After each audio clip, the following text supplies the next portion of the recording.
कर्म कब लौट कर आता है? भगवद गीता की अद्भुत सीख। नमस्कार। क्या आपने कभी अपने आप से यह प्रश्न पूछा है? मैंने किसी का बुरा नहीं किया, फिर भी मेरे जीवन में इतनी कठिनाइयां क्यों हैं? या फिर कुछ लोग गलत काम करके भी सुखी क्यों दिखाई देते हैं? यदि यह प्रश्न कभी आपके मन में आया है, तो आज भगवद गीता का एक गहरा संदेश आपके मन को नई दिशा दे सकता है। भगवान श्री कृष्ण अर्जुन से कहते हैं, कर्मण्येवाधिकारस्ते मां फलेषु कदाचन।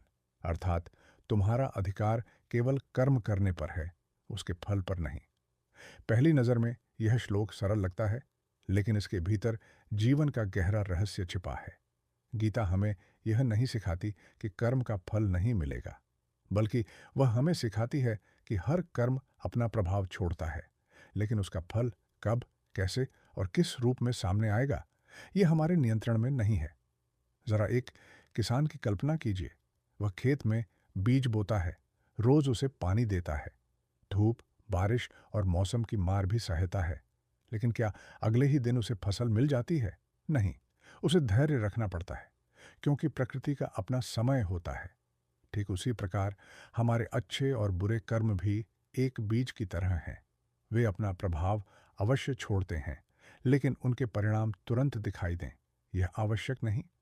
जब आप किसी ज़रूरतमंद की निस्वार्थ सहायता करते हैं, किसी के साथ ईमानदारी से व्यवहार करते हैं, सत्य का साथ देते हैं या बिना किसी स्वार्थ के अपना कर्तव्य निभाते हैं, तो शायद उस क्षण कोई पुरस्कार न मिले। लेकिन ऐसे कर्म आपके व्यक्तित्व, आपके संबंधों और आपके जीवन की दिशा को बदलने की शक्ति रखते हैं। इसी तरह यदि कोई व्यक्ति छल, अन्याय, अहंकार या दूसरों को कष्ट देने का मार्ग चुनता है, तो उसके कर्म भी प्रभाव छोड़ते हैं। इसलिए श्री कृष्ण अर्जुन से कहते हैं कि मनुष्य को अपने कर्मों की शुद्धता पर ध्यान देना चाहिए, न कि केवल तात्कालिक परिणामों पर। आज की दुनिया में हम सब कुछ तुरंत चाहते हैं, तुरंत सफलता, तुरंत पैसा, तुरंत सम्मान। लेकिन जीवन के सबसे मूल्यवान परिणाम समय, धैर्य और निरंतर श्रेष्ठ कर्मों से प्राप्त होते हैं। इसलिए यदि आज आपके जीवन में संघर्ष है, यदि आपकी मेहनत का फल अभी तक दिखाई नहीं दे रहा, तो निराश मत होइए। हो सकता है कि ईश्वर आपको पहले और अधिक सक्षम, अधिक धैर्यवान और अधिक मजबूत बना रहे हों। अपना कर्तव्य करते रहिए, सत्य का साथ दीजिए, ईमानदारी और करुणा को कभी मत छोड़िए। भगवद गीता का संदेश यही है कि मनुष्य अपने कर्म को श्रेष्ठ बनाए और फल की चिंता ईश्वर पर छोड़ दे।